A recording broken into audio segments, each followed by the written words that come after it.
So ito yung tulay dito. Ginagawa nila ngayon dito is yung railing ng Bakaka Bridge, no, patawid doon, no. At doon banda sa may Bakaka magkakaroon ng widening, 2 lanes lang ang lapad.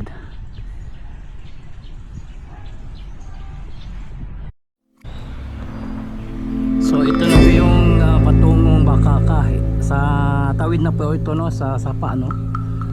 So ito yung kalagayan. 안녕하세요 여러분, 잘 지냈어요? 먹고 싶어 행복해서 만나서 반갑습니다.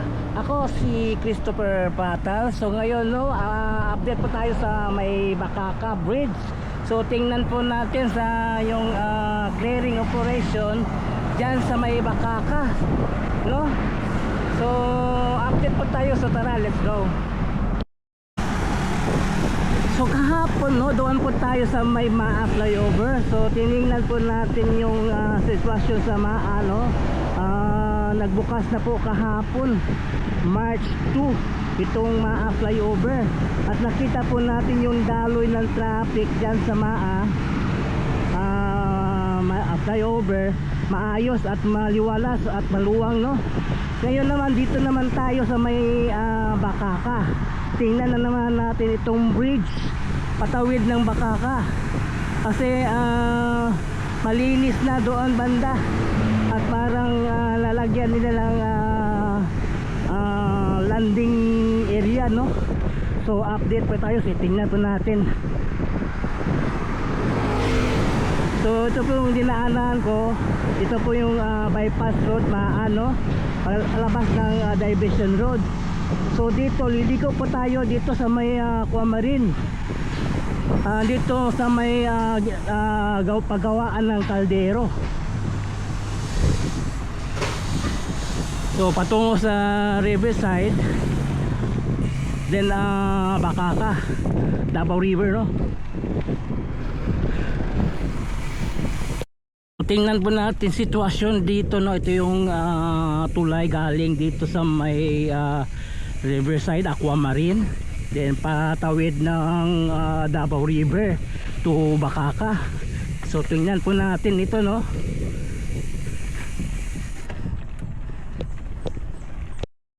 So ito yung tulay dito. Ginagawa nila ngayon dito is yung railing ng Bakaka Bridge, no, patawid doon, no. At doon banda sa may Bakaka magkakaroon ng widening, 2 lanes lang ang lapad.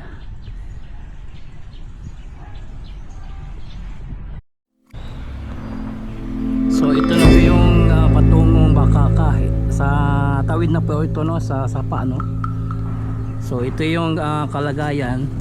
So yung last vlog natin dito, no, yung karaan, medyo na clear na. Nakita po natin medyo madamo na ulit, no. Saka wala pa tayo nakikitang movement dito banda sa ngayon, no, sa ngayong araw. So ito yung patungo ng ito na yung Bakaka segment.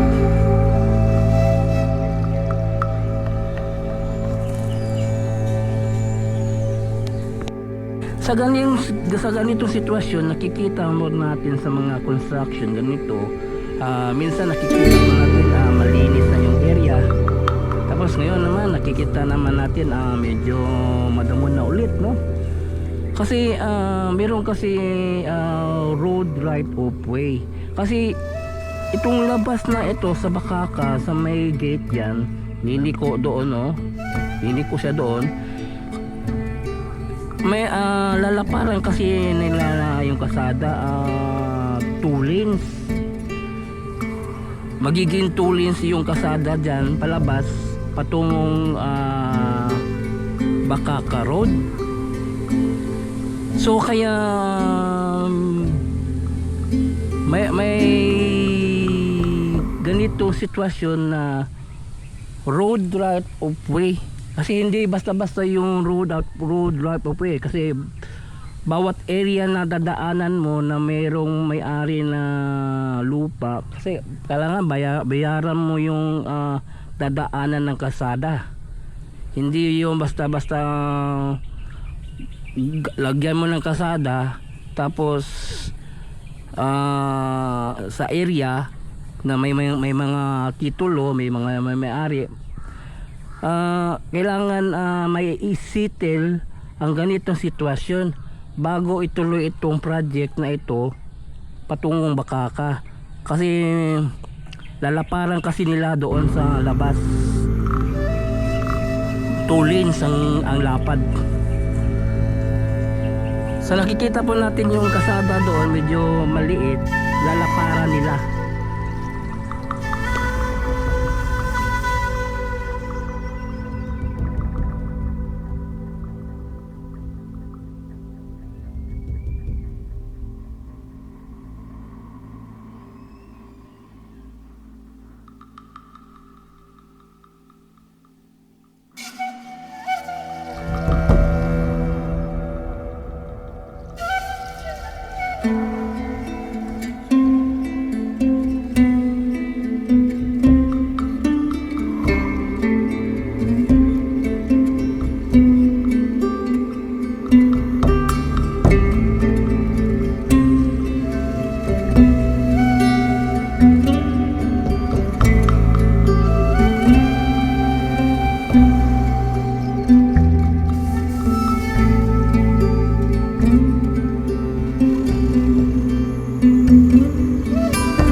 Sa gayon pa man, no, so kahit na hindi pa nila ito natatrabaho itong landing sa landing area ng Bakaka Bridge,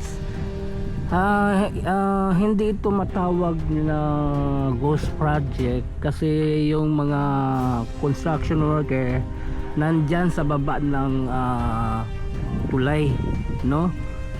So ito muna ang kanila binabanatan, itong tulay.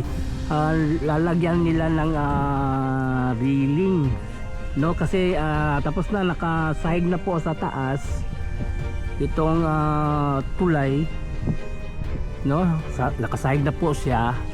So ito lang muna kanila binabanatan ngayon.